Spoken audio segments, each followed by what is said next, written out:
this morning, like really early, like crack of dawn, AT&T released some new HBO Max updated numbers for subscribers. And you'll see that everybody, including myself, isn't quite sure how to cover it. That's because I think there are just so many asterisks attached to these numbers that it's hard to get a handle on what's going on. You know, we're not really sure what's up or down, especially compared to other streaming services. So I'm going to lay it all out for you. I think the best way to approach this is to give you all the material, all the information, break down everything down to the lowest, to the smallest bit, and then you can deliver a verdict down below on how HBO Max is doing based on this information. All right, so for comparison's sake, Netflix just hit 200 million subscribers worldwide and has about 73 million in the United States alone. Although, of course, it had a huge head start on everybody else. It's the original streaming service. It's so successful, that's why now everybody else has one. Then in early December, Disney Plus announced that they had reached 86.8 million subscribers globally, and Disney does not offer a country breakdown, so we don't know what Disney Plus's domestic number is. Disney's next report will be February 11th, and they launched before HBO Max. HBO Max was one of the last streaming services to launch, and so today, AT&T announced that HBO Max has now reached 17.2 million subscribers domestic, as the service is currently only available in the United States. HBO Max got a nice headline out of that report, with the trade saying that subscriptions had doubled in the last quarter, driven by Wonder Woman 1984. So let's break down that headline. So Warner Brothers announced that their entire slate of movies for 2021 would be debuting day and date on HBO Max on December 3rd. An incredible day. We all remember it well. And then just 5 days later, HBO Max announced that they had reached 12.6 million subscribers. This wasn't a quarterly report. They just put out a new number. And that was a jump of 4 million from their last official reported number of 8.6 million on October 22nd. Could subscribers have surged immediately after that December 3rd announcement in that 5-day window? Maybe.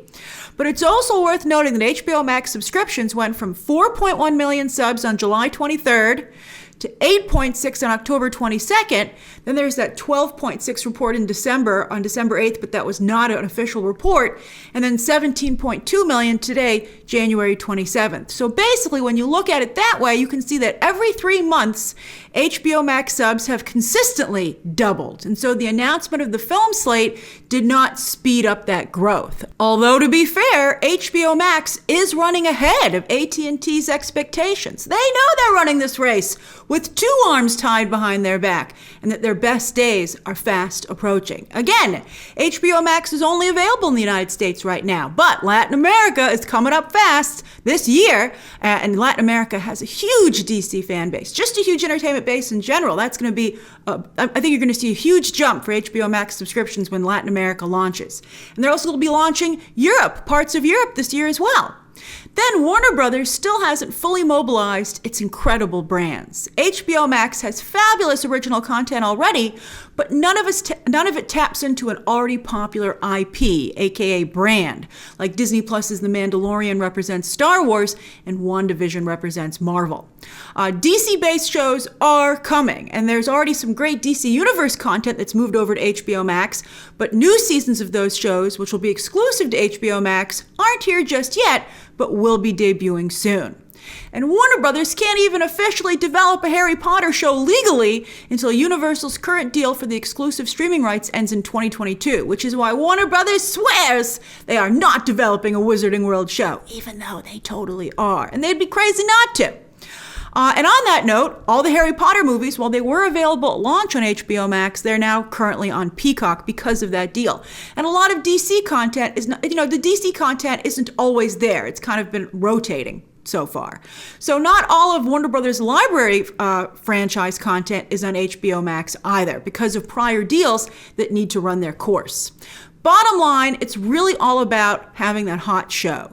Game of Thrones, among many other shows, really did it for HBO. The Mandalorian for Disney Plus, and so HBO Max just needs again that breakout show. And there are some strong contenders fast approaching: Suicide Squad spinoff Peacemaker, The Batman spinoff, the Gotham Police Department show. A Green Lantern show is coming. New seasons of Titans, Doom Patrol, and Harley Quinn. And that Harry Potter show that shall not be spoken of. And movies. Hamilton and Soul were huge important building blocks for Disney+. Wonder Woman 1984 was a misfire. I do think that the movie that's used makes a difference because Mulan didn't do anything for Disney+. So Tom and Jerry is coming in late February, and then you have the Snyder Cut and Godzilla vs. Kong in March. And Godzilla vs. Kong, that trailer was huge. It was kaiju-sized, the reaction to that. So that should really get those HBO Max sub numbers pumping. So that's the current situation. What's your verdict? What are your HBO Max, what are you watching on the service? What's your most watched service?